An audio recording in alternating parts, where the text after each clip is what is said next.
How many do we have?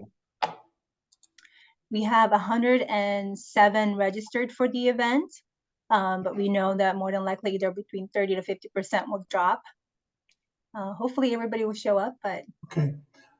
We have a visibility sitting in the waiting room. I'm going to let them in now. We have 30. 30 of them coming in now.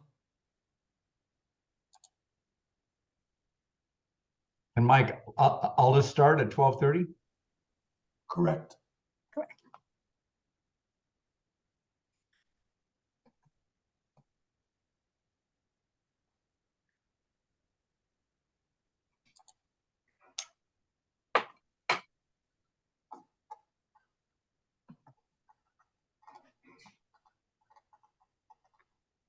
Good afternoon, everyone. I'm going to give everybody a few minutes to log in. So I'll be back with you in a moment.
Welcome, everyone. We will be starting shortly.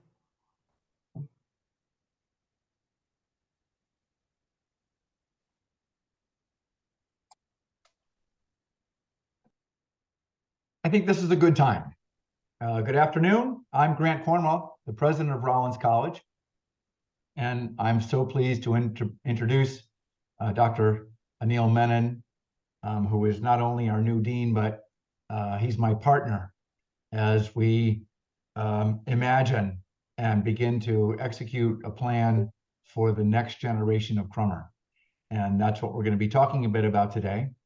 For those of you who have not met Anil yet, he has quite an extraordinary background, which began as a professor in 2 graduate schools of business, the last one being Emory University, before jumping into an incredible career in industry. Anil most recently is coming from a company involved with digital health and well-being, and before that, he was a managing director at the World Economic Forum in Geneva. Before that, or at the same time, he was senior advisor to who was then His Royal Highness, the Prince of Charles, now King Charles, on sustainable markets. And before that, he was at Cisco Systems and at IBM, where he had a great run managing the brand identity for IBM for a time. So he just brings an incredibly rich and diverse background in very forward-leaning businesses. And he's bringing that mindset to Rollins now. And with that, I'm going to turn it over to Anil, and also the president of the Crummer Alumni Board, which is Austin Montgomery. So Anil and Austin, over to you. Thank you, Grant. Yes, thank you, President Cornwell. We're so glad to have your leadership and such terrific support for the business school and what is an incredibly exciting time. For those that I haven't met, my name is Austin Montgomery. I graduated in 2017, and I have the privilege of serving as the president of the alumni board. I know there's lots of others who are in volunteer leadership positions, whether it's the Dean's Advisory Board, the Crummer Board, Leadership Development, or others. If you'd like to be recognized, if you could just wave on your camera or raise your hand. It's wonderful to have so many other leaders on the call as well. And then finally, I see a lot of professors and staff, and I have to thank you as well before we get started as the real lifeblood of the school. And I'm excited to get into it. We've got a great Q&A session set up with Dean Anil Menon. We'll talk a little bit about his background and past, and as well as his vision for the school and strategic priorities for moving forward. And then we thank you to everyone who submitted questions in advance. We have been collecting those, and we'll have time for open Q&A at the end. You should have the option to put comments in the chat, as well as the Q&A function if you'd like our moderators to pull up any of those for the Q&A section. So with that, we had a wonderful introduction from President Cornwell, so I won't belabor that, but rather start the conversation with Dean Menon. And maybe we could start, go back, maybe not all the way to the beginning, but if we could start a little bit with your personal history and background, and so that the group can get to know you a bit better. Very good. Thank you, Austin. And if Grant's still on, I just want to say thank you to Grant. When he said he's a partner, he has been more than a partner. He's been a strong supporter. And I'm so excited and pleased that I get to work with him and meet with him and spend time with him on a regular basis. Austin, and again, let me say thank you to everyone who's joined. I think it's like, last I checked, 68 people. And that's a very a good number to get started. And I am excited to meet all of you, at least virtually, and looking forward to meeting most of you, at least in person, when I come visiting over the next few months. Austin, let me just start very quickly on my background, the personal side, and then we'll get to the professional. I think you wanted me to speak on my personal. I was born in India, in Bombay, went to school there, to a Jesuit school, and then came to the US for my master's, and I came to the US in 1981. So I've been here for a very long time, as most of my life has been spent in the US, then in India. Just as a very quick thing that might be of some interest to some people, I'm a huge country and Western fan. Started listening to country music at the age of 6 or 7. I think it was Tennessee Ernie Ford, 16 Tons, and got hooked on it. Then started reading up on Louis L'Amour and Zane Grey and looking at the cattle trails from Colorado down to Laredo, studied up the history of Laredo, Texas, the songs of streets of Laredo. I got to understand the streets a little better. So the point being is, I always knew it was only a matter of time before I left India and came to the US for education. So much so that when I left, my father came to the airport to leave me, along with the family, obviously. And one of his friends told him, because he was pretty emotional, his oldest son leaving and going off to this foreign land. And somebody told him, Mr. Menon, don't worry, your son will come back home soon. And he didn't say much, but my sister tells me that after a couple of minutes, he stared back at his best friend. It was his best friend who said, and he said, you don't get it. He just went home. He just lived here for the first 18 years. He's gone back home.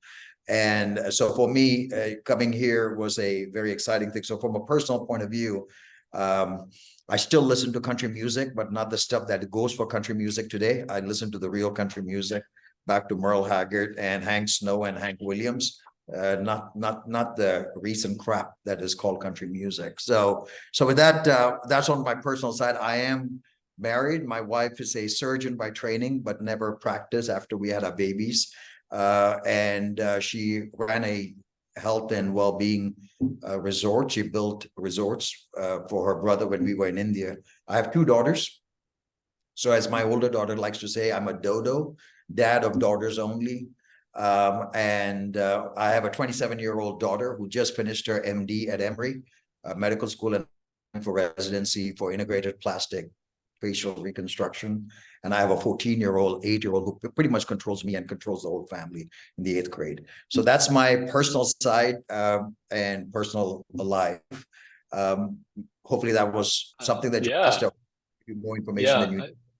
That's wonderful. I think we've got a tip for the audience. If you do, if you're planning to have time with Dean Menon, read up on country music, but also into the details, the cattle trails and everything like that. That's a fun one. I've been quizzed a few times. I've claimed to be a country music fan and brushing up on my trivia every time I get to see it. But that's wonderful. It's great. It's great to hear. That's an exciting beginning to the journey, and I'm sure that resonates with lots of folks. Maybe to move forward, we can talk a little bit about your academic history. Grant mentioned the previous schools that you were involved with, and then shift into professional and otherwise. So I have a PhD in strategy and a PhD, also a double major in statistics and linear structural equations modeling. But my dissertation was kind of interesting in the sense that it's been probably a trend. Now that I'm at a certain age, I look back and I see what I used to consider to be serendipitous. Maybe I was choosing it as we go along. I did my doctoral dissertation work at an institute called the Strategic Planning Institute up in Cambridge, Mass. Strategic Planning Institute was founded by Harvard and General Electric in the mid-70s or early 70s, when strategic planning was being made into a profession, if you will. And the Strategic Planning Institute spun into two things. One is Strategic Planning Institute and one is Marketing Science Institute. People like Tracy would remember is still around. Marketing Science Institute is the premier institute for market research, academic research.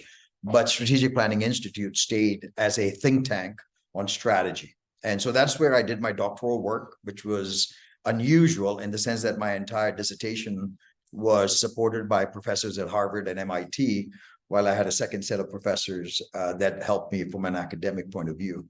But my area of specialty was focused on how do companies die, basically. Why do companies die? And trying to understand the basics of that. And why is it that two great companies hired the same kinds of people? And at that time, I was actually studying digital. Those of you know Digital Deck, which was the #1 most admired corporation on the Fortune list, I think in '86. By 1992, it almost died. And 1992, the most admired corporation was Rubbermaid, and 4 years later got acquired by Newell. So why do these companies from #1 go down so quickly? So that was my area. And professionally and academically, that's what I did. I was a professor at Texas Tech. And then from there, I moved to Emory at Gozueta Business School and did a lot of my work. Along the lines, my foot was always in the business side, not only with Strategic Planning Institute. I was a Sony fellow with Sony Corporation from 93 to 96. I was a Strategic Planning Institute fellow from 93 to 96. So I worked with a lot of companies consulting, mostly at the CEO level. And at Sony, I was one of the 3 Sony fellows focused on transformation. Now, most of us on this call, some of you may remember 1993, Sony was the equivalent of Apple at that time with their Sony Walkman. And I was brought in because the COO and president, Kunitake Ando-san, told me that if we don't change, we don't get better, in about 15 years, Samsung will eat us and we will be dead. Now, this is a stunning statement that they knew their problems, they just couldn't fix it. So I did my work on innovation. So I focused, my entire research has been on innovation at a business model level and at a company level. So that was my academic background. Incredible. It's a deep history to pull from, and having you've been thinking about the future for such a long time. I think that gives you a great perspective on the future of business now. Thinking about the future of business for the past few decades, I can only imagine how you're projecting things forward. And to that, maybe we could speak a little bit about your corporate experience. I know you spent time at institutions like Cisco and IBM. If you could just share with the group a little bit about your roles there and that time. Yeah, it was in 2001. I got a call from I was invited to give a keynote speech. I used to do quite a few of those at many companies, but this one was at IBM. IBM every year does Summit, where they bring the CEOs of all their large customers and speak to them about the future of technology, the future of business. And I was asked to come in and talk about the future of business and where is business going to go because of technology. And I followed Lou Gerstner, the legendary CEO at that time, running IBM. And a couple of weeks later, I got a call from essentially Abby Constam, who was the chief marketing officer, who was brought in by Lou from American Express. She called and said, Lou would like for you to leave academia and come into the corporate world. And would you consider doing it? This was 2001.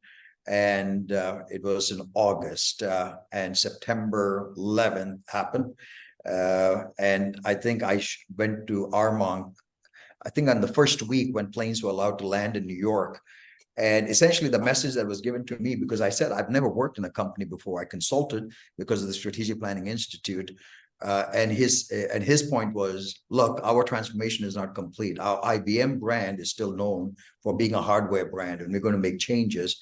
And how will the technology enable businesses and the transformation of businesses? So we have created this thing called e-business. We want you to run that. We want you to run the IBM brand, and we want you to run the worldwide market intelligence for IBM. And that is when I took the job. That was a fantastic 8-year career for me at IBM. Worked through, and I remember I was the executive sponsor of something called Web Fountain. And Web Fountain is what is now Watson. And we never saw the evolution the way it was, but it was absolutely fabulous to be there. I learned a lot about operations. I worked very closely with Sam Palmisano, and I learned a lot about operational details on execution, following strategy from him. And then in 2008, I lost my son, and I needed to do something different. I needed to, and that's when John Chambers heard about it and called me, and he said, you need purpose in life, and I'm going to give you that. So move. And I joined him, and I worked on smart connected communities. How do you take digital systems and digital platforms to transform education, healthcare into rural communities and elsewhere? So my passion for those aspects began in 2008 under John Chambers, and he sent me off, shipped me off as a deputy chief globalization officer to set up our headquarters in India from 1,000 people. When I left in 2018, we were about 15,000, but we built businesses out of here, and I oversaw emerging markets. So that was my entire expertise and experience. One is in the professional side of business at IBM, and the other one is more of the entrepreneurial side of creating a business that was, I think, 28 million or 33 million, somewhere around that range when I started. When I took over that business, and when I left, it was 1.3 billion. So it was a fabulous thing. I went and spent a lot of time in Turkey and Russia and Indonesia and Malaysia, and it was the best 10 years of a career that you can imagine. That's incredible. And then just maybe one more. We're gonna pick up on the theme. You got a call from Lou Gerstner. I think you got another call about Crummer. There might be a little bit of theme there about when it's time for your next opportunity. But before we jump into your journey to Crummer and why you came to the school, if you could just talk a little bit about the work that you've done in the public and the nonprofit sector as well, just to hit on that quickly. Yeah, in 2000, so in 2007 or 2008 was when I first met Klaus Schwab, the founder of the World Economic Forum, and he tried to hire me at that point to come in and be a member. And it was not the right time for me, professionally and personally, but we stayed engaged, and we would meet at least once a year, especially during the UN assembly meetings when he would show up for that.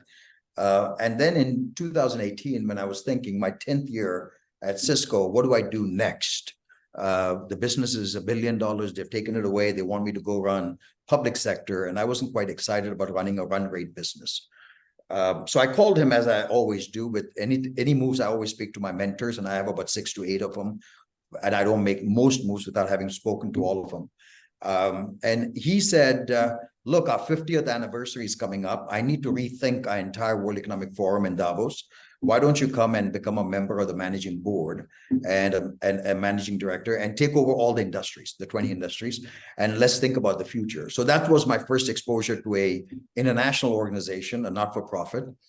And of course, as Grant mentioned, by serendipity or because I was there, I started working with HRH when he was still a prince, on rethinking on how business can do sustainable markets, on sustainability, climate, and communities. He's obsessed about communities. Those of you who study his Prince's Foundation, he actually has research focusing on the quality and the value of a community. How do you measure that? So that interested me because I've always been focused on community, not about cities, but where do you do social determinants of health and the aspects and the so-called digital divide? And why is it that within an 8-mile radius from Huff to Lyndhurst, at where Cleveland Clinic is, the life expectancy drops 27 years? Why is it that you get on the tube in Oxford Circus at Westminster in London and drop off at Star Lane in the Docklands, life expectancy in London drops 21 years? There is a significant problem worldwide as it deals with that. So my interest was on global health. So I joined the board of the Center for Global Health in Atlanta to focus on health, because healthcare right now, and I think I saw Joe Williams on the call there, I think he would agree with us that most healthcare is not about healthcare, it's about sick care. We focus on illnesses and disease, not on health. And we need to focus on health, and we need to focus on social determinants of health. That is the reason why we have issues in cities. How do you drive economic value and social impact at the same time? This is what has been of interest to me and something of great interest and value, especially when you think about what we have here, which is the Edith Bush Institute. That is an asset that we should be leveraging a lot more as it deals with the business community. Wonderful. That's very exciting. And for those who may have not caught that, HRH, Prince Charles, now King Charles. So maybe we have a friend in Buckingham Palace for the next time there's a Rollins event in London. But let's shift gears to what drew, kind of your journey to Crummer. What drew you to the school and to the opportunity to lead us as the dean? So it's again, and in some ways, as we have talked about this before, maybe it's not really serendipitous, but my career has never been planned in that sense. I remember early in the year, this year that is, having dinner with my dissertation chair who was visiting Atlanta, and with a professor from Georgia Tech. And as is always the case, whenever I meet with that, they say, why don't you come in and become a dean? You have the business and the academic side. You were still on the board. I say on the advisory board at Yale, at the School of Management. So I've always been engaged on the academic side. I published as much as I could till, I think the last one was 2010 or 2012. I forget when it was the last one. But after that, I've not been able to publish. But they said, why don't you come back as a dean? And I was never serious about coming back to academia. But Rod Atkins, a former colleague of mine who ran engineering and development and then became the head of systems, one of the top executives out there, he and I were speaking, and he said there is a deanship at Georgia Tech that is under search. And I looked at it for about 4 days. And I said, no, they move a little too slow for my liking. And he said, 2 days later, I need you to talk to Grant Cornwell. And I said, look, I'm not really looking at deanship. But he said, look, you like to speak to smart people. Why don't you speak to a smart person? So Grant and I spoke, and for whatever reason, we both connected with each other. He stayed engaged. And my attraction to Crummer, honestly, had nothing to do with Crummer. It had to do with Rollins. I am absolutely 100% convinced that great leaders have great liberal arts education. I mean, or either formally or informally, they have learned to understand liberal arts. What is about liberal arts? It's not about the way we think about it, but liberal arts is critical thinking, analytical thinking, system thinking, thinking about the future impact of current decisions, the kinds of things that are needed when you become a senior exec. And I noticed in my old jobs that a lot of the people I had from MBAs with the business degrees, they just didn't have the skills needed to go do a global role, especially among cross-cultural environments, ambiguity, conflict creation. So for me, the attraction is Crummer, but the bigger attraction is the fact that it is at a liberal arts school. It's small enough where you can do something unique and different that can actually then become like a speedboat for the entire business education. We set the stage. We are like Catalyst. We are small enough to be able to do it sufficiently high reputation enough to be of value that people will actually watch and study it, and we can have an impact. So that's why I came here. Yeah, that's really terrific. And it has only been three short months. Maybe they felt like long months, and the dean has a full schedule. But it has been 3 months since you formally started in the role. Maybe if you could share some observations of or things that may have surprised you to learn in that time. Yeah, would love to hear from you there. Yeah, it's a little, I think it's three months and about a week or two, or maybe 10 days or something like that. Not that I'm which is the official timeline. And I think that you have been in conversations with many of us well before that, and getting to know the alumni base and other leaders in the school. So we'll give you 3 months, but it has been a full bit of time. I started on September 3rd. I actually had met with every faculty and every staff by then. I spent quite a bit of time on that. 3 months, what are the things I've learned? One is, let's take a general term in the business education world, at MBA world, not just at Crummer, is that there is a systemic and systematic change in MBA schools. How many of you, I don't know if you've noticed, Stanford just announced that their enrollments have declined for the MBA. Harvard announced last week that their placement has dropped from 95% to 86%, which is catastrophic for Harvard in the sense of historical context.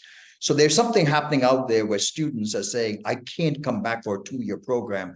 Give me something much more modular. Give me something that is hybrid. It cannot be this entire in-class high touch kind of things that we have done historically, and also give me more, badging and certification so I can build those certificates and build a certain degree or a concentration over time. So this is happening. 1-year STEM MBA has become a big, even Yale, they called me and said, Anil, this 1-year STEM MBA, we just put it out there. We got 350 students the next day or something. So there's a huge focus on that. Second is focus more on executive education. This is what I have learned here is we are in the fastest growing region, in the fastest growing state, but we need to do a lot more of customer education, much more of partnerships with the business community, much more alignment on an executive education, not just the degree program. So those are some of the things that I have learned. The other thing is that Crummer is a small school. We are a very intimate school, and that's not going to change. We may have to think about what that means in a hybrid world, but we're not going to become a large school. We don't want to be like a UCF or even a University of Florida in size. But the fact of the matter is we have to be a little larger than where we are to get some scale. Otherwise, you don't have impact, which means I have to expand my faculty size, not on tenure track, but in terms of professor in the practice of or adjuncts. So we are building that. We need to also think and define much more clearly what our why Crummer versus the others. What is our value proposition?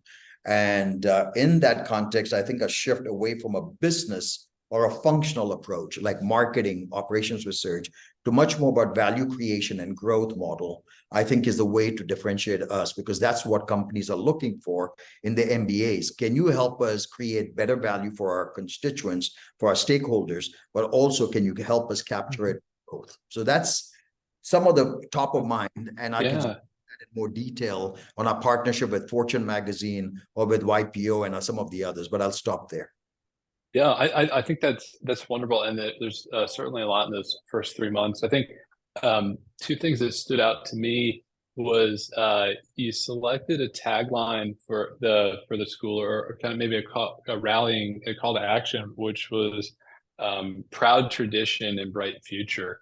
And I think that we'll start to see that more externally, and it's certainly being used in the school and some of the other presentations I've seen you give. But from an alumni perspective, I can't be more excited about that, because we are part of the proud tradition, and we clearly see that it's a transformational time for the school, and there's a bright future ahead. So maybe I share that. If you could talk a little bit about why you selected that proud tradition and bright future, and maybe touch on the conference plan as part of the proud tradition. I thought that was a fun fact. Yeah, let me take that first, because not only when I was interviewing here, but I would have expected that to be a question. Is this guy going to come in and understand what we have done well? He's been away from academia for about 20 years. Does he even understand the academic community and the academic world? And is he going to transform everything? Does he understand that we have done well, or is he coming here saying, I'm going to just change everything? But I've always approached, and one of the things that I've always done, and I've sometimes called this the immigrant mindset that I've had. I've been here most of my life, but I still have that immigrant mindset, which is I know where I come from, I know my roots, but that doesn't mean I'm not going to change. I have to adjust and adapt and fit into the cultures that I'm going in and help shape it a little bit. But having done that, you need to have a deep appreciation. You can't make change happen if you don't appreciate the context where you are and the history of the place where you are. If you don't understand that, you're just not going to be very successful in a company or in an environment or in a city or in a country that you go into to do business. For me, when I studied up, I started understanding a little bit better as to the value that has been put in this place as it deals with education. And that is in particular, the learning environment between the faculty and the students and the cohorts. One of the surprising things, somebody asked me a question, what surprised you the most, is the strength of this mindset of the cohorts. I'll come back to that in a minute. But as I studied the history of Winter Park and the history of Rollins College, the thing that jumped out at me was 1926, the conference plan that Hamilton Holt had put together. And that conference plan was the redefinition of liberal arts education from a lecture style to this interaction of ideas and discussion between the cohorts and the faculty being like an orchestrator of the discussion and shaping. It's not teaching, it's learning. And actually, in that sense, the product is the student. So the student is not the one that comes in. It's a mindset of learning on a continuous basis, which is the product, which is called the student, that endures throughout their life. I found that particularly fascinating that Yale and other presidents came here to understand and study it. Along the ways, I think we may have forgotten the fact that Rollins actually redefined liberal arts education and had a very important role in liberal arts. Now, the question to ask is, what does that mean in the 21st century? You can't have everybody sitting in the same classroom and interacting with each other the way it was, 50 years ago. So the proud tradition was the idea to say, what is it that we are proud of? What is it that we should protect? There are some things we may have as a tradition. We should probably not repeat that. We should not be focused on that. So what is that? How do we bring it back into the 21st century to reflect the diversity that is out there, the cohort that you would go work with in a company, so that the school and the teachers and the faculty and the cohorts reflect where you're going to? That we have to also reflect in the future. It cannot be just the way it was, the way it looked. We have to change that. But there are things that are important. And in particular, I'll give you one example. Just a couple of weeks ago, maybe less than 2 weeks ago, I had breakfast with Brian Cook. So I've been meeting with alumni, a lot of them, just to understand. Tell me what you love. What is it that we need to protect? What is important to protect? So Brian Cook just is the CEO of North Florida for HCA Healthcare. And he said that his 2 best years of his life, he's not talking about when he got promoted, when he became the boss of 15 CEOs. He says 2 best years of his life was Crummer. I've heard that same thing from Alan Keene, but I've spoken to him. I've heard that from many others. And here's the interesting thing. I also found out alumni I never knew went to school here, like Stan Gale. And Stan Gale, who went to undergraduate and also Crummer graduate. I've known him for 15 years, one of the legendary real estate guys who built a city in Korea.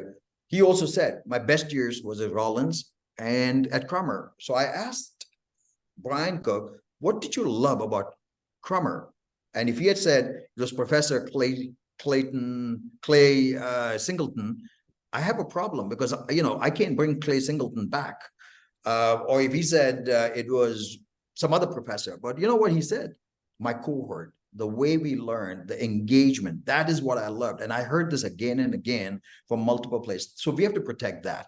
So when I came back to Proud Traditions and Bright Future, I said, we have to be thinking about the future, but you can't talk about shaping the future if you don't know the history you came from and what do you need to change in the trajectory that we currently have. So I want to protect what is valuable and what is important, like commitment, deep commitment to education, deep commitment to the student's future. But I also want to change things that probably should not be continued going forward. Yeah, that's terrific. Yeah, I think your emphasis on deeply understanding the alumni community and determining what really what are the things we are most proud of in our traditions is incredible. And we'll shift gears into talking about kind of your vision for the future and the strategic priorities. But I want to acknowledge a really great exchange that's happening in the meeting chat. There's a lot of appreciation for you sharing the loss of your son. I feel like I know you pretty well. I did not know that about you, and I want to say thank you for sharing that with us. And Dr. Kaiser made a great emphasis on the kind of focusing on the humanity and people as people, and I think that it was a really personal moment. So thank you for sharing that, and thank you for all of those in the chat who are expressing your condolences and support and appreciation. So with that, I wanted to shift gears to talk about kind of the future. We'll talk about your vision for the school and strategic priorities, and I want to try to time box that into about 10 minutes. I know this, this is the first of many conversations we'll have on this, but we do want to have some time for Q&A in the last 15 minutes. So maybe you could, I'll start there. Talk about where you see the school going. What are some of the things that come together to define your vision and some of the priorities for the future? Yeah. So when you think about what we are trying to do here, one, I've already talked about the value creation and growth mindset. The second one is, as you think about the liberal arts tradition and what we try to bring in here, a couple of the things that come to top of mind. One is global thinking. We got to be much more thinking about not only from a cultural point of view, but also if you're going to go into Asia or you're going to go into Latin America, how do you understand the history of that place? How do you understand the historical impact on the culture? And then by definition, the impact on economic activity. So we need to bring in more of that into the course. And that's been discussion that Grant and I are having in particular focus, because it's something of interest to him. And I think something that we have to develop over the next 6 to 8 months. The second thing that we are focused on, which I think is very critical, is leadership and management. And this is something that Rick Goings, who is the president of our board, has been particularly focused on. So, for example, we are relaunching our executive MBA. We took a pause for this year, and we are relaunching the executive MBA with a very strong focus on leadership. In fact, we have 4 classes in leadership, and we are bringing in Mark Hertling as a professor in the practice of to oversee it. But it's not just about leadership in theory or leadership in practice. I want one section to be completely focused on mental resiliency and well-being. One of the biggest challenges we have is not only personal health and well-being, that are you able to balance work life and all the issues associated with it, but also as you're managing team. To me, a high performance team by definition is stressful. If you don't have a stressful environment and a challenging environment, you're not in a high performing team. But the point is, you cannot let that stress and that challenge destroy you physically and mentally. You have to learn how to manage it. You have to learn how to handle it. And the environment and the management teams are responsible for creating an environment that creates that sense of, I'm here to help you if you need help. I'm going to challenge you because you have the ability to actually do better than where you are. but we will help you develop the skills that you need in order to succeed. And, you know, one of the things that Tracy Kaiser, I'm seeing on the corner there, the work that she does, which is in DEI, but it's not the DEI, it's a B in the end, which is the belongingness. What does that mean? And belonging is not just the kumbaya, holding hands and singing kumbaya. It's actually saying, we value what you bring in. We're going to push you. We push each other, but nobody has to feel like as if they don't have a support system in case they struggle a little bit. So that's something we're going to bring into our executive leadership because we don't talk about it. And that's the reason why mental health is such a huge issue in most companies. In fact, the last issue of Fortune, when they listed the 500, there's a whole article that says, if you think your company doesn't have mental health issues, then you don't know your company. And the problem is it is hidden and people don't want to talk about it. But the fact of the matter is mental health is a result of a dysfunction because you don't know how to handle the stress and you're not able to manage the stress, and the stress, which was functional in the beginning, becomes dysfunctional. So that's the kind of stuff we have to bring into our executive program. So I'm focused on that. And then the social impact. I think that's a very critical thing, especially for the new generation coming in. I don't think it is just the new generation, but now they demand that. Can we do it where social impact is not thought of as something HR does or CSR activity? It is integrated into the business model where you have designed that into your model. And there's a way to do that. And companies, while they're struggling at it, I think we have a responsibility on that. So those are some of the things I'm thinking about as we think about our MBA courses, all the different levels of it going forward. That's terrific. Certainly exciting time and lots of great work to do. And I think we're all excited to be on that journey with you. If there's probably time to close on the prepared Q&A section and talk directly to our alumni and some of the questions that we received through the registration. So I have a handful here, and we've got about another 15 minutes to work through these. But you talked a lot about innovation, and there's a question here about the building project and the innovation triangle. And if you could just maybe give us an update of where we stand on the building and also innovation more broadly. Yeah. So the innovation triangle in the building and the new business school building, as you know, we've gotten approval from the city. It's a little scaled down on the one that we went in with, but it is still on the map. And Lori, Grant, myself, Myrna, Sintashi, others are all deeply engaged, and we're working with multiple potential donors. So we're making progress. There's still about $20 million more to go in raising, but we have a line of sight and a few more proposals out there. A million plus kinds of proposals to raise the funds. Let me speak about the innovation triangle and my positioning or my thinking on it. When you talk about an innovation triangle, innovation is not about, it's not an absolute, it's about something. You innovate either around an industry like healthcare or around urban services from real estate or around tourism or AI. So to that extent, what does that mean in our case? We have to have a focus on innovation. We have the Center for Entrepreneurship, and Daniel Perez, who has joined us along with Pete, who has been around for a while. We're rethinking that, saying, how do you expand that Center for Entrepreneurship to even think about entrepreneurial growth in large companies? So that's one expansion. We have Keith Whittingham and I have been in discussion about creating a center around sustainability. Now, when you start doing something around sustainability, it all starts saying, what does that mean? We do summits, we do programs, we do internships, and we work with companies so that they not only take our interns, but also placing our students. So for me, the centers become sort of the pillars of the innovation triangle. And so I talked about sustainability. The other one is on AI and analytics. So we are in discussions with several key leaders in that space to say what can we and what is our role in the AI and analytics domain in the future of business.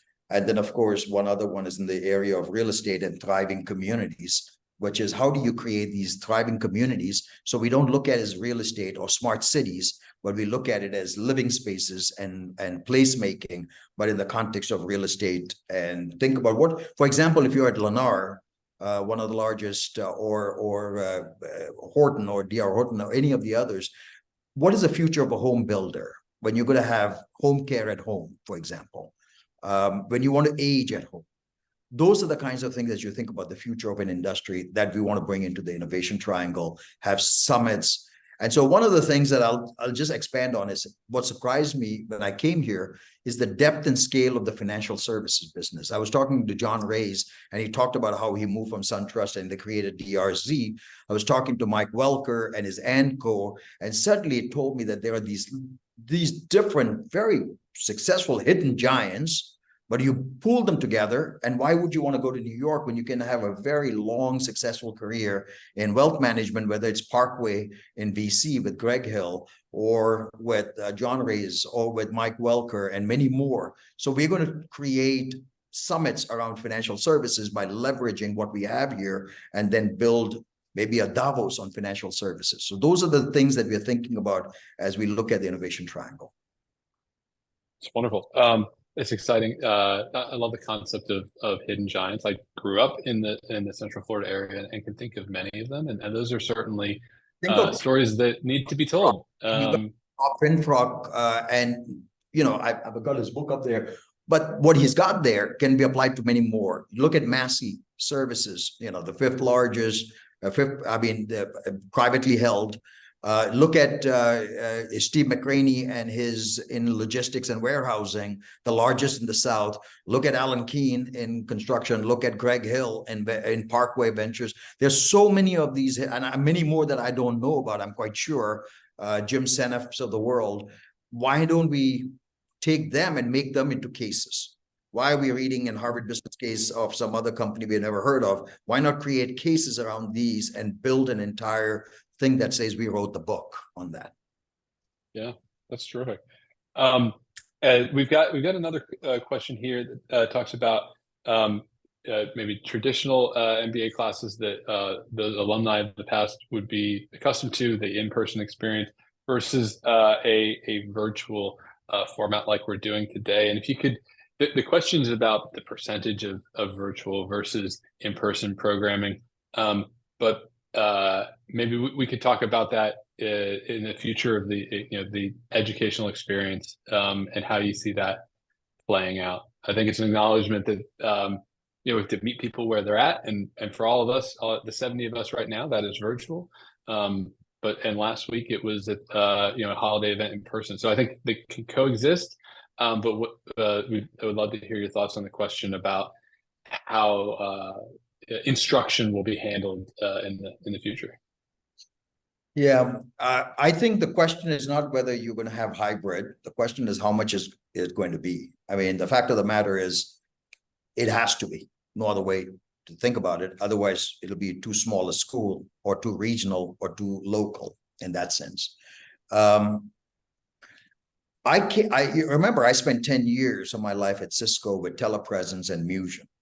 I had 8 direct reports, and none of them were in the same country. I mean, in the sense that literally they were spread all over. One was in Dubai, the other one was in London, the third one was in Bangalore, the fourth one was in Hong Kong, the fifth one was in the US. I was in India, and one more person somewhere else. I mean, we had all of those, but we did it on telepresence. Those of you who have done Cisco telepresence will know that within 5 to 10 minutes of a telepresence, you don't even realize you're on a video. But it is not scalable. But we have to think about scalability. And as you think about the future of metaverse and the future of immersion, we really haven't quite conceived in our head as to what the future experience is going to be like. In that context, what would education look like? I think that's one. We have to think. This is probably a good time to plug the Flex MBA program, which was announced earlier this year. Hopefully many of the alums have heard about that, but that's the reimagining of what was the the evening MBA program, in an acknowledgement of the hybrid and virtual imperative that we're living in. Yeah. And let me do two things. One is I want to address the hybrid in a bit very quickly, and then come back to the MBA program and the repositioning of some of them. If you think about, so the question is not whether it's going to be hybrid. The question is the balance, especially, for example, we are talking to the YPO organization. Here's a striking fact, surprising fact. The founder of the YPO, the Young Presidents Organization, 35 or 40,000 people controlling 27% of the world's GDP, was founded here at Rollins. He went to school at Rollins and he founded the YPO organization that is one of the most powerful business communities in the world.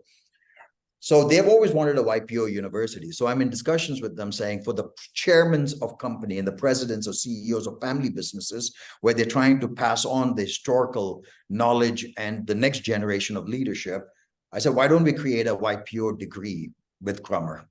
And so we have a proposal that is being reviewed at the YPO board level. That's one example. Second one is we just signed this agreement with Fortune magazine to say, can we create joint certificates with Fortune magazine? That is going to be a hybrid, and then it's going to be virtual. We can go into a hybrid structure, which is certifications that you can pick up as you go along. So the first one is going to be in February of this next year, in a couple of months. And the lead instructor is the current chairman of Siemens Worldwide. He was the CEO of SAP, Jim Snabe. He's on the board of trustees of the World Economic Forum, and he's a board member of C3 AI. So someone like him is going to kick off, and he's written a book called Dreams and Details on Transformational Leadership. So he's going to be Mark Hertling, and he going to co-lead that discussion. So we're going to experiment with a bunch of these different things to find the happy medium that works for us over here. We are never going to be online 100% for at least the MBA programs. I know that. But what the percentage is going to be is going to differ. EA is always going to be in person because they're right here. Exec MBA has to be hybrid. The doctoral program is the one that also will have to have a mix because it is deep education. We can't do it all remotely. So we have to balance that. And as we learn how to use hybrid better, and as we learn how to use digital better, I think we'll be able to do a much better job of education.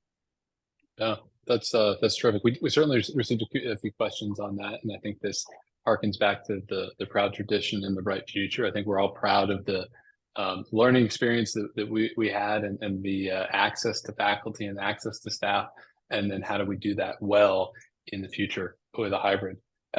We do have the ability for folks to add questions into the meeting chat.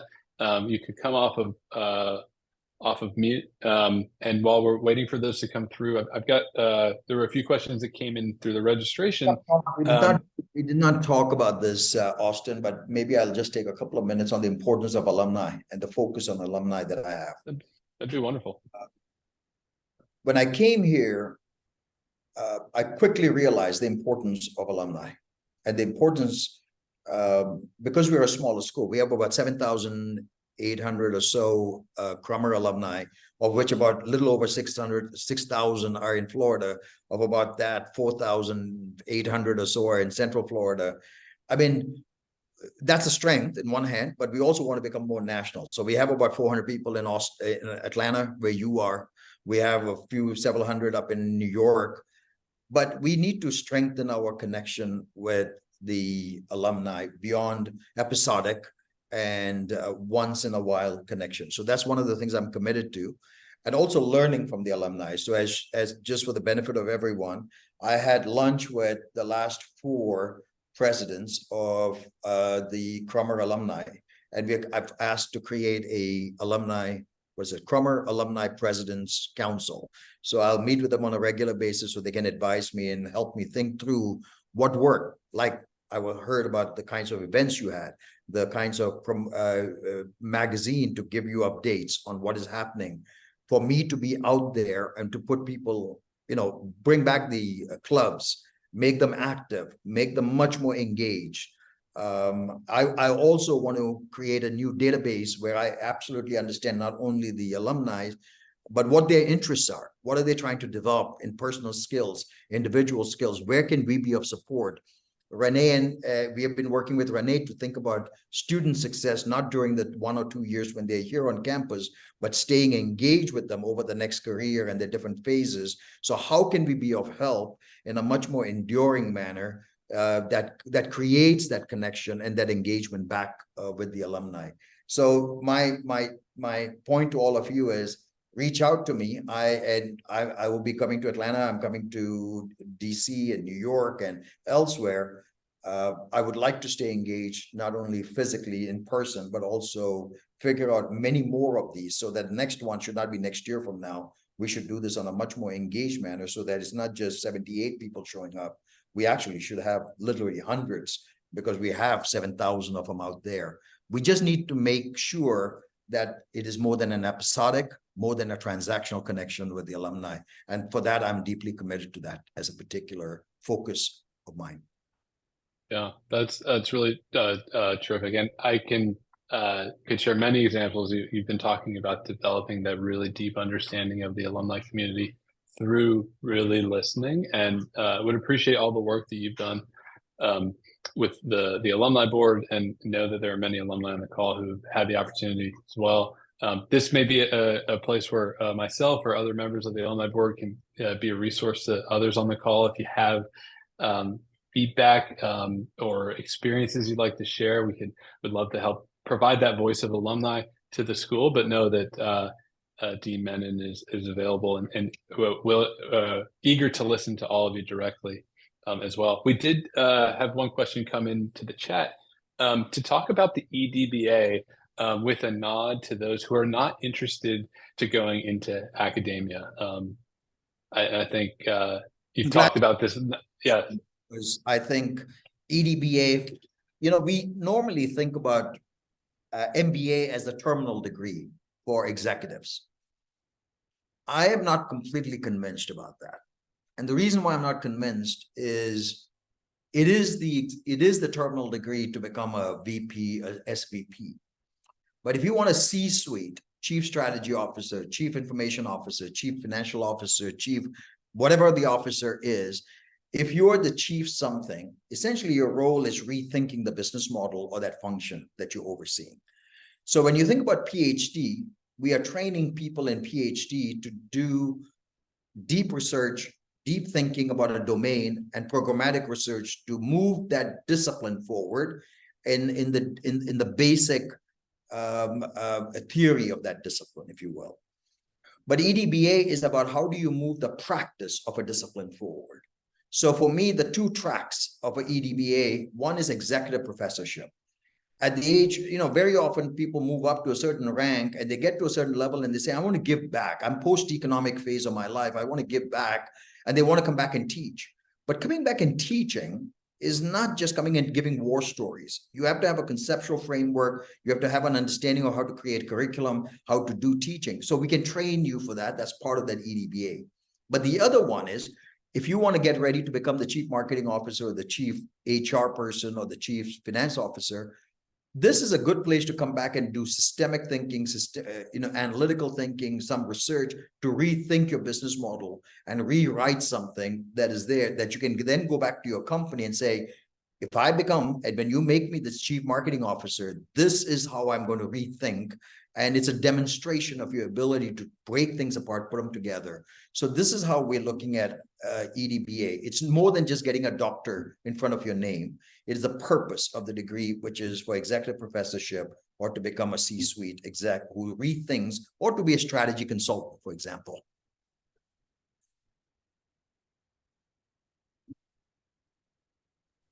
Very good. I think with that, we'll begin to bring it to a close. I'm not sure if we have slides or if there's closing remarks from Mike or Loveland.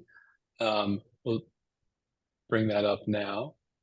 And thank you all for such an engaging session. It's wonderful to see all of you, and many with with your cameras on. So I think I'll turn it over to Loveland to just to comment on our Sure. the ways to stay involved. Yes, thank you, Austin. Thank you, Dean Menon, and thank you everyone for being here today and joining us. There's a lot that we can do to stay involved and stay connected. And we see your questions. We're taking them and we're going to present them to Dean Menon. I know we have such a short amount of time, but here's just a way that you can get involved. A lot of our priorities out there, including, if you know anyone that wants, that would benefit the experience, the Crummer experience that you had, please refer them to us, refer them to their admission team. They get a $2,500 scholarship if you have an alumni referral. But here's just a list of ways that you can stay connected. You can certainly email us, email me, email Austin or the dean or anyone in the alumni board for any questions or comments of how you want to stay connected. I put down their email address in here. And then on the next slide, here are some upcoming events where you can also have the opportunity to meet our new dean and engage with us. There's one coming up in January 23rd, so make sure you mark that down in your calendar already. We're going to be at the Orlando Science Center here. And then, of course, the dean already mentioned that he's going to be touring with our president, mentioning in Atlanta, DC, NYC, and Miami. So if you're in the area, make sure you connect with us and connect with the dean. As he mentioned, he wants to hear from you. He wants to get your feedback. What do you want from us, and what can we do for you? And then for the March 22nd to 24th is our alumni weekend. Come back. If you're local or even if you're 2-hour plane ride, please come join us. We'd love to see you and connect with you then. We have plenty of events for you to be engaged. And then we can end on the next slides. I just want to mention the things that was talked about today. Our Crummer of Centers for Excellence. We mentioned the Center for Advanced Entrepreneurship, our Leadership Development, and our Career Resource Center. I'm posting them here so you can have them and you can have a playback later on. We're recording this session right now and we'll share this to you all in the next couple of days. But here's some contact information for you. If you want to be engaged in any of these, please reach out to us. And there's another slide that will mention our management and executive education and also our Edith Bush Institute. So we have our contact information in there and what they can do for you in the community. Reach out to any of us. And thank you for joining us today, taking the time. Really appreciate that. Wonderful. Well, with that, I think we can close the call. Thank you, Loveland. Everyone look for a event survey. We are deeply listening to the alumni community. The dean is deeply listening, and the survey that you'll receive is one way to start to provide direct feedback. So with that, I look forward to seeing you all around. Thank you again for sharing part of your Tuesday afternoon with us, and have a great day. And I'll just say that this is the beginning of the conversation, not the end. So please take, when I was a professor, I used to say, just because you started talking doesn't mean they've started listening. And just because you stop talking doesn't mean they've stopped thinking. So hopefully you will have some questions, thoughts, ideas on how we can be better at Crummer and send them to us. And we will absolutely consider them and try to deploy them into a practice at the earliest. Again, thank you all. And congratulations on all of your successes and hope to stay engaged. Thank you everyone for joining.